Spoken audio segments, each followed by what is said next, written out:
கர்த்தருக்கு ஸ்தோத்திரம். இந்த நாள் தேன் துளி நிகழ்ச்சியிலே உங்களை நான் மீண்டும் சந்திப்பதில் அதிக மகிழ்ச்சி அடைகிறேன். இந்த நாட்களிலே இயேசு கிறிஸ்து உயிர்த்தெழுந்த பின்பு நடந்த பல அற்புதங்களை நாம் முன்னொன் பின் ஒன்றாக பார்த்து கொண்டோம். இன்றைக்கு கூட அப்போஸ்தலர் நடபடிகள் 5ஆம் அதிகாரத்தில் 3 முக்கியமான அற்புதங்கள் நடந்திருக்கிறது. அதை ஒன்றன் பின் ஒன்றாக நாம் தொடர்ந்து பார்ப்போம். இந்த நாளிலே நாம் பார்க்கக்கூடியதான ஒரு காரியம் என்னென்னு சொன்னால், ஒரு பயங்கரமான ஒரு காரியம் ஏற்பட்டது. 5ஆம் அதிகாரத்தில் பார்க்கும் பொழுது அப்போஸ்தலர் எல்லாரும் தங்களுடைய எல்லா காரியங்களையும் பொதுவாக வைத்து அனுபவித்தார்கள். நிலங்கள் காணிகளை உடையவர்கள் அதை விற்று அப்போஸ்தலருடைய பாதத்தில் கொண்டு வந்து வைத்தாங்க. அதில் ஒரு குறிப்பிட்டதான ஒரு தம்பதி அனனியா சப்பீரா அவர்கள் செய்ததான காரியம் நல்ல காரியம். அவர்களும் அப்போஸ்தலரோடு ஐக்கியப்பட்டு கொண்டிருந்தார்கள். கர்த்தருடைய வார்த்தையை கேட்டார்கள். அந்த நேரத்தில் அவர்கள் தங்களுடைய விற்ற பணத்தை கொண்டு வந்து சீஷருடைய கையில் கொடுத்தார்கள். கொடுக்கும் பொழுது அவர்கள் தங்களுக்கென்று ஒரு பகுதியை வைத்து கொண்டு ஒரு சில காரியத்தை மட்டும்தான் கொண்டு வந்து கொடுத்தார்கள். ஆனால் பரிசுத்த ஆவியானவர் சகலத்தையும் அறிந்திருக்கிற தேவன். அந்த வேளையில் பரிசுத்த ஆவியானவரால் உணர்த்தப்பட்ட பேதுரு அவர்களை பார்த்து ஒரு கேள்வி கேட்கிறார். இவ்வளவு பணத்துக்கு தான் விற்றீர்களா? நீங்கள் எவ்வளவு பணத்துக்கு விற்றீங்க?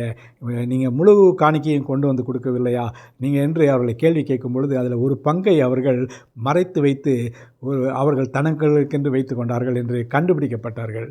அது கேட்ட உடனேயே பரிசுத்த ஆவியானுடைய வல்லமை அங்கு காணப்பட்டது. பேதுரு சுட்டி காட்டின உடனே அவர் அங்கே விழுந்து மரித்தார் என்று பார்க்கிறோம்.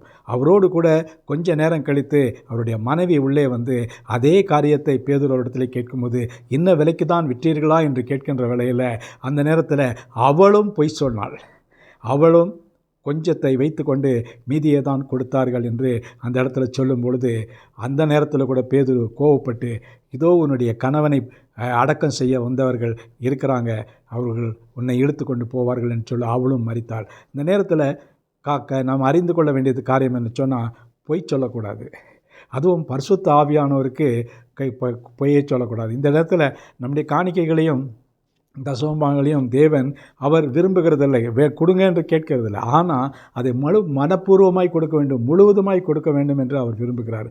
அப்படி நம்ம பகுத்து வைத்து கொண்டு கொடுக்கின்ற வேளையில் அந்த இடத்துல வரும்பொழுது தேவ தண்டனை. இன்றைக்கு ஒருவேளை அன்றோடு கூட தேவன் எச்சரித்து அதை முடித்து விட்டார். அதன் பின்பு எந்த இடத்திலும் சரித்திரத்தில் இப்படிப்பட்டதான காரியங்கள் நடந்தது என்று நாம் அறியவில்லை. இந்த காரியத்தின் மூலமாக நாம் கற்றுக்கொள்ளக்கூடியது என்னன்னு சொன்னால், பரிசுத்த ஆவியானவருக்கு நாம் பொய் சொல்லக்கூடாது, முழு உண்மையை சொல்ல வேண்டும். அப்படி சொல்லும் பொழுது நமக்கு அது ஒரு ஜீவனை கொடுக்கக்கூடியதாக இருக்கும். இல்லாவிட்டால் அது சாபத்தை கொண்டு வரக்கூடியதாக இருக்கும். இந்த இடத்துல பார்த்திங்கன்னா மரணம் வருகிறது, பெரிய இழப்பு. அந்த நேரத்தில் ஒரு பெரிய அந்த அப்போஸ்தலர்கள் மத்தியில் ஒரு பெரிய ஷேக் ஆயிடுச்சுன்னு பார்க்குறோம். அப்படிப்பட்டதான காரியங்கள் இனி நடக்கக்கூடாது என்று அதன் பின்பு இதை சம்பந்தமான எந்த காரியமும் நடக்கவில்லை என்று பார்க்கிறோம். ஆகவே இந்த வேளையில் கூட நாமும் நம்முடைய மனசாட்சிக்கு அதை எந்த விதத்திலும் அதை நாம் துரோகம் பண்ணாதபடிக்கு உண்மையும் சத்தியத்தையும் அறிந்து பரிசுத்த ஆவியானவரை துக்கப்படுத்தாமல் பொய் சொல்லாமல் இருந்தால் நமக்கு ஆசீர்வாதமாக இருக்கும்.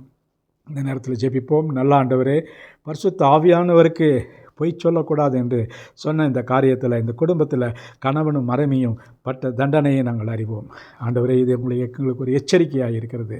இந்த எச்சரிக்கையை நாங்கள் எடுத்துக்கொண்டு எங்களுடைய வாழ்க்கையில் உண்மையும் உத்தமமாக பொய் சொல்லாதபடிக்கு வாழ எங்களுக்கு உதவி செய்யுங்க. மீட்பர் இயேசுவின் நாமத்தில் ஜெபிக்கிறேன் நல்ல பிதாவே, ஆமேன் ஆமேன். கர்த்தர் உங்களை ஆசீர்வதிப்பாராக. இந்த நாள் நமக்கு ஒரு ஆசீர்வாதமான ஒரு நாளாக அமையட்டும்.